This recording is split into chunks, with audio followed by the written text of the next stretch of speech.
The cameras were rolling, the microphones were live, and Pope Leo XIV, the most powerful religious leader on the planet, the man who had stared down cardinals, silenced critics, and reshaped the Vatican in barely a year. That man stopped mid-sentence. His lips trembled, his eyes filled, and for 7 seconds that felt like an eternity.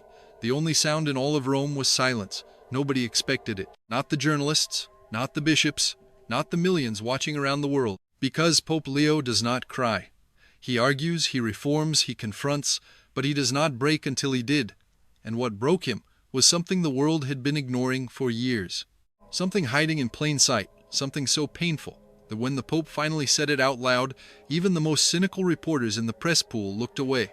He was talking about grandparents, the ones we forgot, and what he revealed about the Church and about all of us was something no one was prepared to hear. But to understand why that moment broke him, you need to know what happened in the 48 hours before that speech. Because the tears didn't come from nowhere. They were building quietly behind closed doors in the dark hours of a Roman morning when no one was watching. It was the morning of July the 3rd, 2026. Rome was baking under a punishing summer sun. The cobblestones near the Vatican were hot enough to feel through shoe sole. Inside the Apostolic Palace, the day had started like most mornings since Pope Leo XV took office 14 months earlier. Early, disciplined, and with purpose. His private secretary, Father Miguel Torres, had placed a thick folder on his desk the night before. The folder had no official seal, no department stamp, just a handwritten note taped to the front. These are the ones no one is counting. Pope Leo had opened it at 5 in the morning, sitting alone in his study with nothing but a desk lamp and a cup of black coffee that had long gone cold. The Domus Sanctae was silent at that hour, the hallways empty. The only sound was the distant hum of the Vatican generators and the occasional footsteps of a Swiss guard on patrol. He opened the folder and for the next 2 hours he did not move. What he found inside changed the trajectory of his entire week. It changed the trajectory of his papacy. The folder contained reports not from Vatican departments, not from bishops or nuncios. These reports came from social workers, geriatric nurses, and parish volunteers across Italy, Spain, France, and Portugal. Dozens of first-hand accounts, photographs, letters written in shaking handwriting by people whose hands could barely hold a pen. They were stories of elderly people, grandparents, great-grandparents, abandoned, left behind, forgotten in nursing homes where no one visited, dropped off at hospitals during holiday weekends and never picked up, found alone in apartments weeks after they had died because no one had checked on them. One photograph stopped him cold. It showed an 87-year-old woman named Clara sitting in a plastic chair in a hospital hallway in Naples. Her hair was uncombed. Her slippers didn't match. She was holding a small handbag on her lap, the only possession she had left. She had been placed there by hospital staff because her room was needed for a younger patient. She had no family contact listed, no emergency number. No one had asked her name since she arrived. She had been sitting in that hallway for 3 days. 3 days in a plastic chair. An 87-year-old woman who had raised 4 children, buried her husband, and survived a lifetime of work, sitting in a hallway like a piece of forgotten luggage. The Pope stared at that photograph for a long time.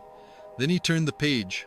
Another report described a retired schoolteacher in Lyon, France. He had taught for 41 years, shaped thousands of young minds. When he could no longer care for himself, his children placed him in a state-run care facility. They visited twice in the first month, then once, then not at all. He died on a Tuesday afternoon. The facility tried to contact his family for 6 days before anyone answered the phone. Pope Leo read every page, every single one. Before continuing with the story, please click the like button, subscribe to the channel, and comment where you are watching from. Your support means everything and keeps these stories alive. By 7 that morning, he had summoned 3 people to his study. Father Torres, Cardinal Ana Rodriguez, the newly appointed head of the dicastery for the Lady, Family, and Life, and Sister Catherine Okoro, a Nigerian nun who had spent 18 years working with the elderly poor in southern Italy. The Pope didn't waste time with pleasantries. "How many?" he asked. Sister Catherine looked at the folder. She had been the one to compile it. In Italy alone, there are more than 280,000 elderly people in residential care who receive fewer than 2 visits per year. Some receive none. Per year, the Pope repeated, not per month, per year. Cardinal Rodriguez added context. Across the European Union, the elderly care crisis was accelerating. Nursing homes were closing, staff shortages were endemic, families were fragmenting, and governments, almost all of them, were looking the other way. They frame it as a budget problem, Rodriguez said, but it's not about money, it's about value. The world has decided that old people are a cost, not a treasure. Pope Leo placed his palm flat on the desk. Then we will remind them. What happened next moved fast. By 8:30, the Pope had instructed his communications office to add an unscheduled segment to the address he was already planning to give later that day. He was set to speak at the Vatican via live stream during the Liberty Medal ceremony at the National Constitution Center in Philadelphia. The original speech was about American values, religious freedom, and the dignity of human life. It was already written, reviewed, and approved. But now the Pope wanted to add something personal. His speechwriters pushed back. The Liberty Medal ceremony had a specific theme.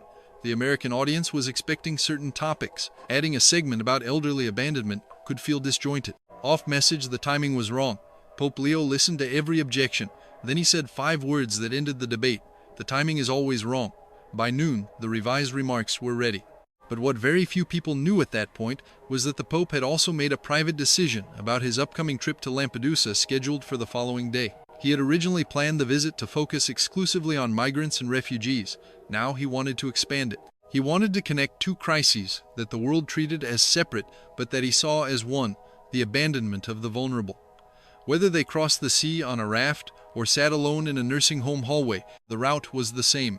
Society had turned away. But we will get to Lampedusa, because what happened that afternoon in Rome came first, and it shook everyone who witnessed it. At 3:15 p.m. Rome time, Pope Leo XIV appeared on screen via a secure video link from the Vatican.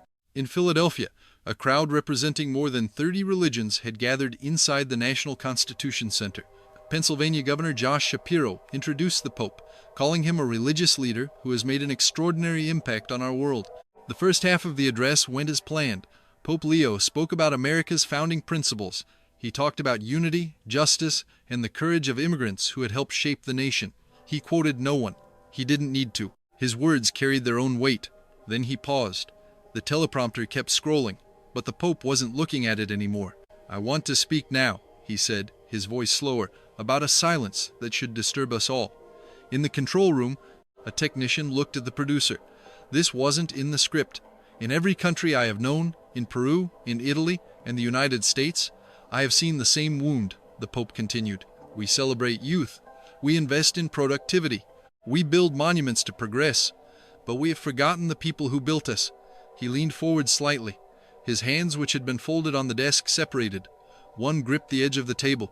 I am speaking about our grandparents, our elders, the men and women who carried entire families on their backs, who worked in factories, in fields, in kitchens, who raised children while the world asked nothing of them and gave them even less. And now that they are old, now that they move slowly, now that they need us the way we once needed them, we put them in rooms and walk away. The hall in Philadelphia had gone quiet, not the polite quiet of a formal event, a different kind of quiet, the kind that happens when someone says out loud what everyone has been afraid to think. I received a folder this morning, the Pope said. Inside were photographs, letters, reports from nurses, volunteers, and parish workers across Europe. Stories of elderly people abandoned by their families, forgotten by their governments, left to die alone in hallways and hospital waiting rooms because the system decided they were no longer worth the cost. And then it happened. His voice cracked, not dramatically, not in a way that could be mistaken for performance. It was subtle, a fracture in the steady rhythm of a man who had trained himself never to falter in public. One woman, her name was Clara, had been sitting in a hospital corridor in Naples for 3 days. No bed, no visitor, no one asking her name. She was 87 years old. She had grandchildren who did not know she was there. He stopped. His jaw tightened. He looked down. 7 seconds passed. The camera held steady. The entire Vatican media team held their breath. When he looked back up, his eyes were red, but his voice was still. This is not a European problem. This is not an Italian problem or an American problem. This is a human problem. And it is a sin, not a metaphor. A sin to abandon someone who loved you, who fed you, who held you because they have become inconvenient. And that is a wound in the body of Christ that no theology can justify.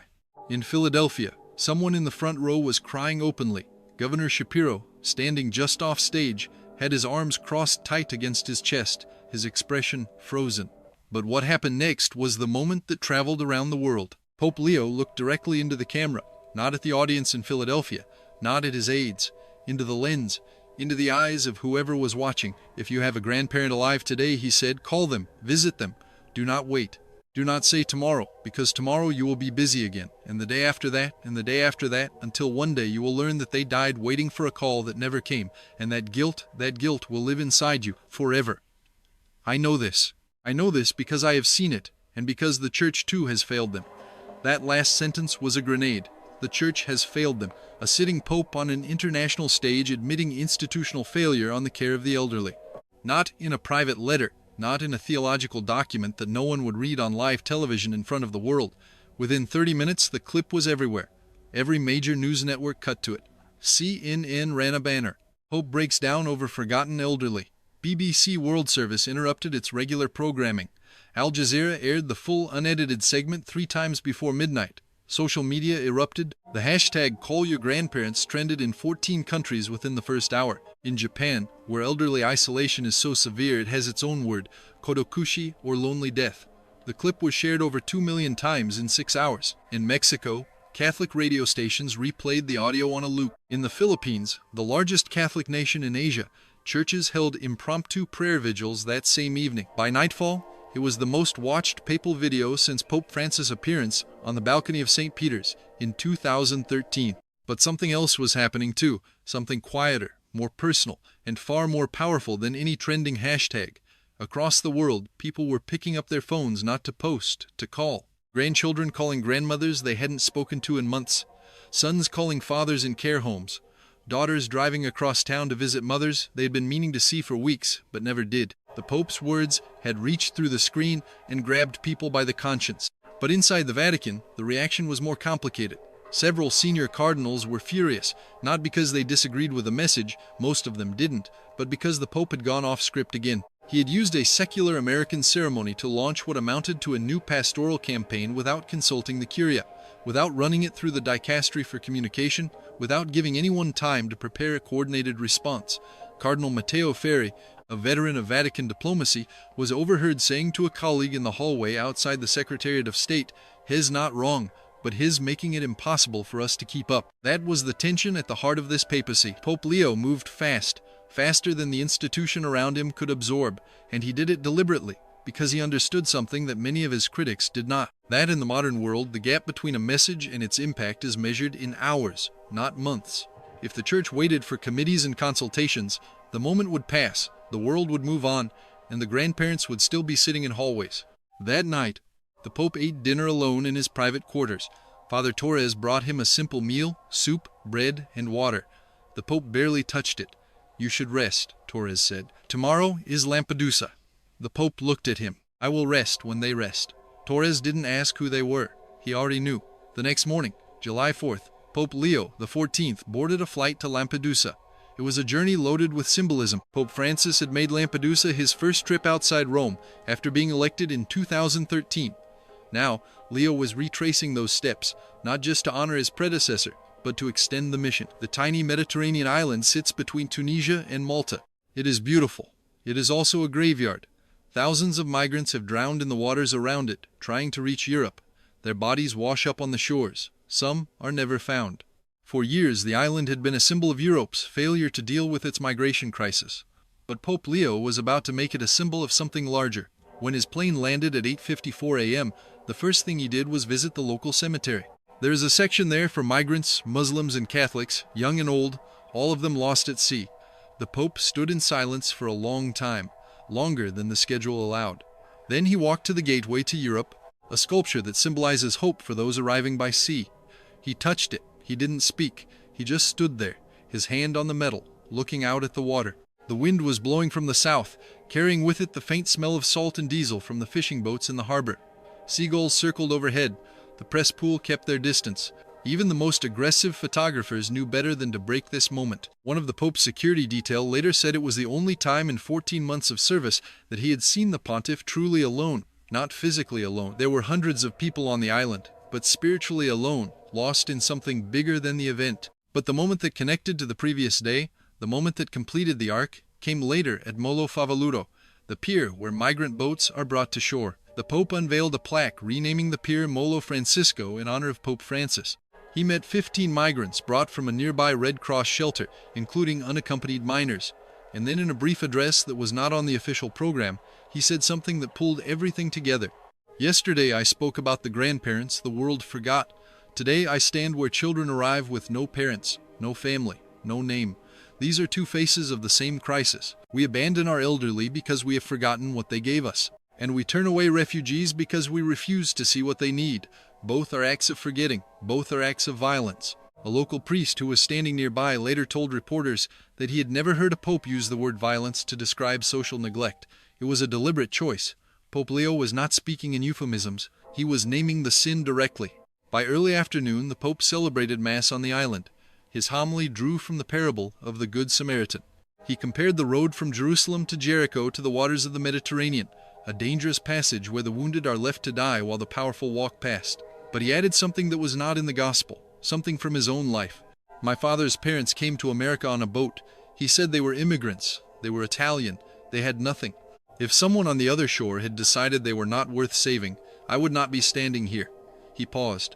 And my mother's family came from Louisiana. They were black Creole. They knew what it meant to be judged, to be excluded, to be forgotten. My mother used to wake us at 6 in the morning to go to Mass. She told us that Jesus was our best friend. She said the Mass was where you found that friend. His voice steadied. She was a grandparent's grandchild. Everything I am, everything I have started with people whose names most of the world will never know. Factory workers, immigrants, librarians, teachers, people who lived small, quiet lives and gave everything they had to the ones who came after them. He looked at the congregation. Do not tell me the elderly are a burden. Do not tell me they are a budget line. They are the foundation. And when the foundation cracks, the whole house falls. By the time the Mass ended, something had shifted. Not just in the news cycle, not just on social media, something deeper. Parish priests across Italy reported that their phones were ringing. Adult children were calling churches asking how to reconnect with parents and grandparents in care homes. In Spain, a nonprofit that matches volunteers with isolated elderly people saw its website traffic increase by 400% in a single day. In the United States, a senator from Illinois, the Pope's home state, introduced a resolution on the Senate floor calling for increased federal funding for elder care, specifically citing the Pope's words. But the Vatican bureaucracy remained uneasy. On the evening of July 4th, 3 cardinals requested a private meeting with the Pope's chief of staff, Archbishop Tomás Delgado. Their concern was not the message, it was the method. Hess, governing by emotion, one of them said. That's not how the Church operates. Delgado listened patiently. Then he replied, Hess not governing by emotion, Hess leading by example. There's a difference. The cardinals exchanged glances. None of them pushed back because they knew Delgado was right. And they knew something else too. That Pope Leo XIV was not acting impulsively. Everything that had happened over the past 48 hours, the folder on his desk, the amended speech, the connection between Lampedusa and the elderly crisis, had been planned, not by a committee, by one man who had spent months reading reports, visiting care homes quietly, and listening to stories that never made the evening news. This was strategic compassion, and it was working. On the flight back to Rome that evening, Father Torres handed the Pope a printed summary of global media coverage. The Liberty Medal speech had been viewed over 90 million times across all platforms. The Lampedusa homily was climbing fast. Editorials in the New York Times, Le Monde, and Corriere della Sera were already calling it one of the most significant papal interventions on social justice in a decade. Pope Leo glanced at the summary and set it aside. Father, he said, do you know what Clara said?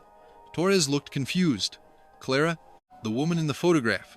The one in the hospital hallway in Naples. Sister Catherine went back and found her. She's been moved to a proper room now. And when Sister Catherine told her that the Pope had mentioned her in his speech, do you know what Clara said? Torres shook his head. She said, tell him thank you. No one had said my name in 2 years. The Pope looked out the window at the Mediterranean below. 2 years, he said quietly. An 87-year-old woman, and no one said her name for 2 years. He didn't say anything else for the rest of the flight. When the plane landed in Rome, it was past 10 at night. The Vatican was quiet. The Swiss guards stood at attention as the Pope's motorcade entered through the St. Anna gate. The streets were empty. The tourists had gone to dinner. The pilgrims were asleep in their hotels. But inside the Apostolic Palace, lights were on in several offices. The dicastery for the laity had already begun drafting a formal Vatican initiative on elderly care. Cardinal Rodriguez had been working the phones all day, reaching out to bishops' conferences in 23 countries. Sister Catherine was preparing a second, more comprehensive report, this time with data from Latin America, Africa, and Southeast Asia. where the crisis was even worse, but received almost no attention. The Pope had started something, and now the institution, reluctantly, imperfectly, but unmistakably, was following. But there was one more thing that happened that night. Something that didn't make the news, something that only 3 people in the world knew about. At 11:20 p.m., Pope Leo XIV sat at his desk and wrote a letter by hand in English. It was addressed to his brother John back in Illinois. The letter was short, just a few lines, but in those lines, the Pope did something he almost never did in public or private. He showed vulnerability, not the controlled kind that appears in speeches, the real kind. He wrote about their mother, Mildred, about how she used to sing in the choir at St. Mary's, about how she would walk them to Mass in the dark winter mornings when the freight trains in Dalton made them late, and she would squeeze his hand tighter as they ran across the tracks. He wrote about their father, Louis, the Navy veteran who became a school superintendent and never raised his voice but could silence a room just by standing still. And he wrote about the grandparents he never fully knew, the Italian immigrants from Sicily, the French woman from Normandy who was the daughter of pastry chefs, the black Creole family from Louisiana who carried traditions across generations like precious cargo. I spoke about forgotten grandparents today, he wrote, but I was really speaking about ours, about Mom and Dad, about the ones who came before them, the ones whose names are fading. I carry them, John. Every day, in everything I do, I carry them. He folded the letter, placed it in an envelope, and handed it to Father Torres with instructions to send it by diplomatic pouch. Then he turned off the light, and Rome fell silent. The next morning, July the 5th, the Pope's schedule resumed with its usual intensity. Meetings, briefings, a private audience with the Italian president, a phone call with the UN Secretary General about a humanitarian crisis in the Horn of Africa. But something was different. The Pope's aides noticed it. He was quieter, not withdrawn, focused, like a man who had found a frequency and was locked onto it. At 10 a.m. he held a meeting with the heads of all major Vatican dicasteries. It lasted 90 minutes. By the end, he had secured agreement on 3 concrete actions. First, the Vatican would launch a global awareness campaign on elderly abandonment beginning in September. Second, every diocese worldwide would be asked to establish a dedicated ministry for the elderly. Not just mass visits, but genuine sustained engagement. Third, the Pope himself would visit a care home in Rome before the end of the month, unannounced, without cameras. That last point caused murmurs. A Pope visiting a nursing home was not unprecedented, but doing it without media coverage went against every instinct of the Vatican's communications machinery. Why no cameras? Cardinal Ferri asked. The Pope's answer was immediate, because Clara didn't need a camera. She needed someone to say her name. The room went quiet again. Cardinal Ferri looked down at his notes. He had written 3 pages of objections before the meeting. He crossed them all out with a single line. When the meeting ended, Cardinal Rodriguez pulled Sister Catherine aside in the corridor. "Hes not just starting a program," she said quietly. "Hes starting a movement, and I don't think Hes going to stop until every diocese on earth has a list of names. Every forgotten elderly person in every parish. That's what he wants. Names, not statistics. Names." Sister Catherine nodded. She understood because that's exactly what she had been doing for 18 years in the shadows of southern Italy, learning names, writing them down, making sure someone remembered. Now the Pope was asking the entire Church to do the same. By midday, the story had evolved beyond the Vatican's control, and that was exactly what Pope Leo wanted. In France, a television journalist named Isabelle Marot aired a 30-minute special on elderly people living alone in rural communities. She had been working on the story for months, but could never get her network to approve it. After the Pope's speech, her editor called her and said 2 words: "Run it." In Brazil, the largest Catholic archdiocese in Latin America announced a new initiative to train volunteers for elderly home visits. In South Korea, a country with one of the fastest aging populations on earth, Catholic bishops issued a joint statement calling elderly isolation a spiritual emergency. The dominoes were falling one by one, not because the Pope had ordered them to, but because he had done something far more powerful than issuing a decree. He had given people permission to feel what they had been suppressing. He had named the guilt that millions of families carried in silence, the guilt of knowing there was a grandmother in a room somewhere who was waiting for a visit that would never come. That guilt had been invisible before. Now it was front-page news. In Germany, where the population was aging faster than almost any country in Europe, the largest elder care advocacy group published an open letter thanking the Pope and calling on Chancellor Fisher to triple federal funding for home care workers. In Australia, a reporter tracked down a 92-year-old veteran in a Sydney nursing home who hadn't received a single visitor in 11 months. The story ran with the headline, Are you Clara? It was shared over 1,000,000 times in a day. And back in Naples, in a small hospital room with a window that looked out onto a narrow street, Clara sat in a proper bed for the first time in weeks. Sister Catherine had brought her flowers. A volunteer from the local parish had come to read to her. For the first time in 2 years, someone had asked Clara about her life, about who she was before she became invisible. Clara told the volunteer about her late husband Giovanni, who had been a baker, about her daughter who had moved to Milan 20 years ago and called less and less until the call stopped entirely. About the garden she used to keep on her balcony, tomatoes, basil, and one stubborn lemon tree that never produced fruit, but that she refused to throw away because Giovanni had planted it. He said it would bloom someday, Clara told the volunteer. I'm still waiting. The volunteer wrote it all down, every word, because someone had reminded the world that these words mattered, that these lives mattered, that the quiet, invisible suffering of the elderly was not a policy problem to be managed. It was a moral crisis to be confronted. And it took a pope breaking down on live television to make anyone pay attention. Pope Leo XIV had done what he always did. He had taken the silence and turned it into a siren. He had taken the forgotten and placed them at the center of the world's attention. Not with committees, not with encyclicals, with his voice, with his tears, with the simple, devastating act of saying out loud what everyone already knew but refused to acknowledge. The grandparents were forgotten, and the world owed them everything. That night, in churches across Italy, candles were lit. Not for the dead, for the living, for the ones still waiting, still sitting in hallways, still hoping someone would say their name.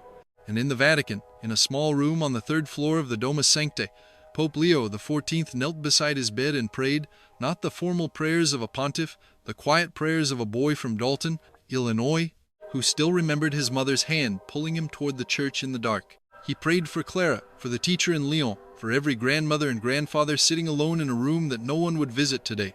And then he said something very quiet, something only God could hear. Do not let me forget them. Not for one day, not for 1 hour, never. He made the sign of the cross and Rome, all of Rome, which was silent. If this story moved you, please share it with someone you love. Subscribe to the channel. Leave a comment about a grandparent who shaped your life, and hit the notification bell so you never miss a story. Sometimes the most powerful thing we can do is simply